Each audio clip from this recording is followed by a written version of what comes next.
kind of funny they're trying to block a road when you guys get around on boats. Dude, yeah, I mean, and what's crazy too is, we were masters of hide in plain sight. We'll get into this in a little bit about how it's done, the mechanics of it.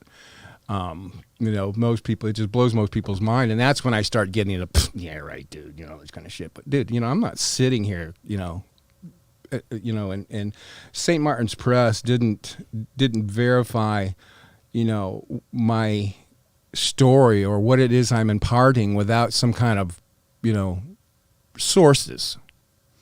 Because the publisher of St. Martin's Press, Susan Robbins, she asked me, she says, what about validation? Because of all this craziness I'm writing about, hundreds and even thousands of tons of pot. And I said, well, validation. Well, let me see. Who would you like me to introduce you to? The Supervisor for Customs, DEA, FDLE, which is Florida Department of Law Enforcement, Sheriff's, Naples Sheriff's Trident Task Force officer, FBI, CIA. Who do you want to talk to? I'll introduce him to you. And she said, perfect. That's all the validation I need. Write the book, right? So everything that you read in here, and people have asked me about embellishment when I'm talking about, unloading a boat with 55 tons on it. I said, well, embellishment. I said, there's no room for embellishment.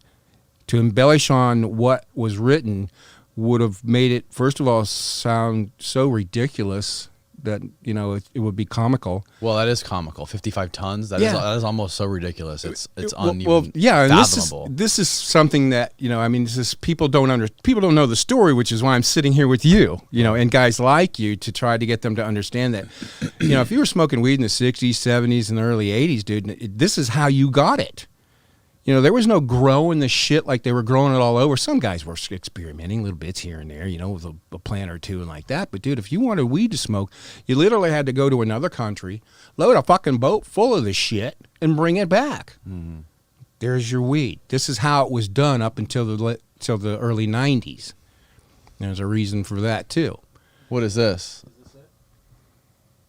Naples man arrested for how much weed? I'm not sure who that guy is. Captain Tom, what's his last name? Storer of Collier County? Yeah. This is just, that's the sheriff. Oh, it's the sheriff. It says Daniels. Oh, that's Daniel. Scroll up to the top. But this is like, after 30 years, he got caught again or something. Oh, really? Yeah. Huh.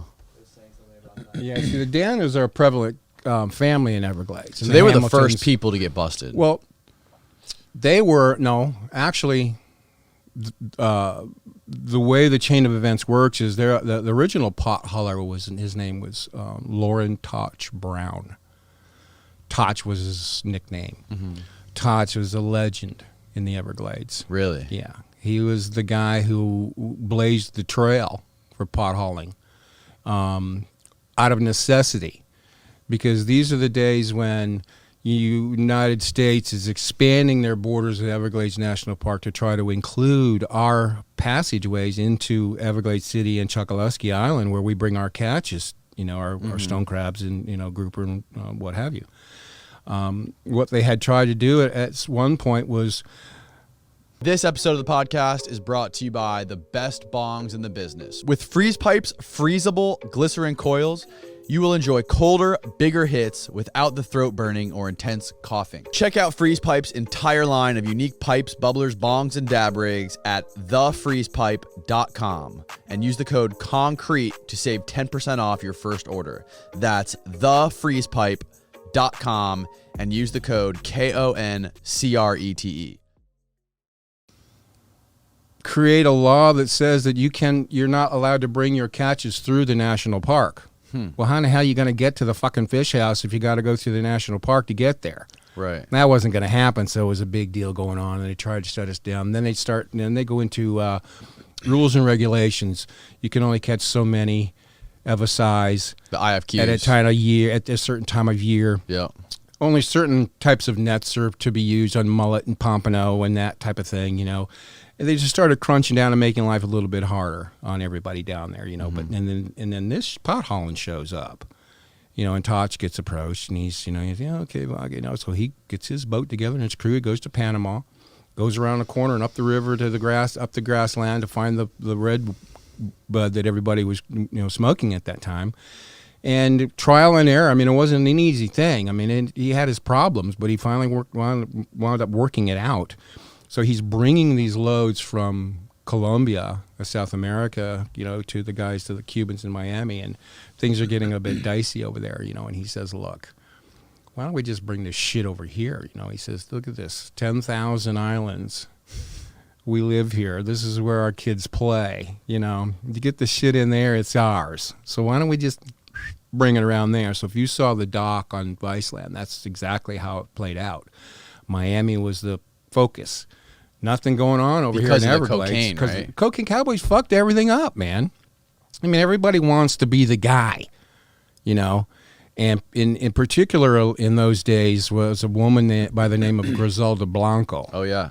She was the godmother. Mm-hmm. And if anybody knows this story, and I pretty much know it intimately, without the Hollywood bullshit that goes into it, when you see it on television. She and her husband actually got Pablo and his partner, Carlos Later, brought them out of the gangs in Medellin. They were selling weed on the streets in Medellin. Showed them how to gather the coca paste and create the cocaine hydrochloride. They were setting him up to use him as a conduit from Colombia to the United States. Griselda had it where she was using models and beautiful women and putting in the bras and this kind of shit. That was her first gig. She was started out in New York, got busted with a kilo, disappears. 2 years later, she shows back up in Miami under her real fucking name. Hello, nobody picks up on it. Mm-hmm. These are the people protecting us. They don't even know that this woman's back, and she's using her real name in Miami. She winds up being the murderous, torturing, brutal son of a bitch that ever lived, if you know the story. Yeah. That's I've seen Billy Corben's documentaries. Billy Corben made that, yes. That's how Escobar became the murdering, infamous son of a bitch that he was. He learned it from her, because that's just how these people were. Right. She was the kind of woman where if you got her shit and you paid her back and she didn't like you, she'd kill you. Mm-hmm. If you didn't pay her back, she'd kill you. If you took her shit and whatever, she'd kill people like she's ordering pizza. So that's where the focus began over there on the cocaine cowboys. And what we were doing on our end of it was taking these idiots' money, their bar money, just for instance, give me $300,000.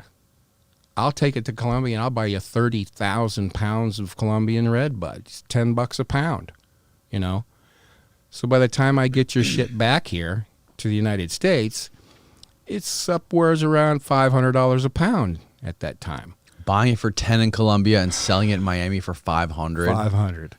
So this is another fallacy that I try to disprove. When people think about violence, dude, you're in Colombia or in South America. I worked with Noriega several times. Never met him. Got a handwritten note from the guy one time, but never met him. And just people like this, people in Colombia and Jamaica, like that. Mm-hmm. No, I'm not scared. Oh, what the fuck? I'm a kid. I grew up in this, with doing this with these guys. How old are you? I'm 20. First time I ever unloaded a boat full of pot, I had just turned 21. And it was 15 tons. And I never did one that small. Jesus Christ. How long does it take? How many guys do you have unloading 15 tons? And how long does that take? There's 3 guys on the big boat that go out to meet the mothership. That's us. This is the hierarchy of how it all works. The boat that goes offshore to unload from the mothership. Right. That crew gets paid the most. Because when you think about it, if we're taking 30,000 pounds of shit and putting it on our boat, 3 guys are responsible for the whole load for about 5 hours to get it into shore. So that's big money. Yeah. And while we're doing that, there's always safety valves built into the scenario, no matter where you are and what you're doing. In this case, and I think I gave you this, we're using this boat. Oh yeah, the picture of your crabbing boat, right? That's me on that side. That's my buddy Mark. He's the first mate on this side. Yeah. Here, pull that up, Austin. You have that, right? You got this boat? Yeah, we got the crab boat. That boat has hauled millions of pounds, literally millions of pounds of pot has been on the deck of that boat. Not only the deck, we're filling it up around the bow. We're stacking it up on top here just so the radar turns.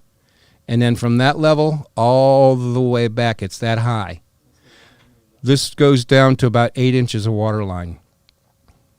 That's how heavy the boat gets. And we plug the scuppers in the back so the boat doesn't sink. So how many pounds can you fit in that boat at one time? I think we put about 45,000 pounds on there at any one time. And this is not hiding it below deck, all this subterfuge bullshit. This shit's, I mean, if you were to fly over this thing when it's loaded, all you'd see was the radar turning and a big ball of pot going through the water, and that's what it looks like. What happened? You can't find the boat?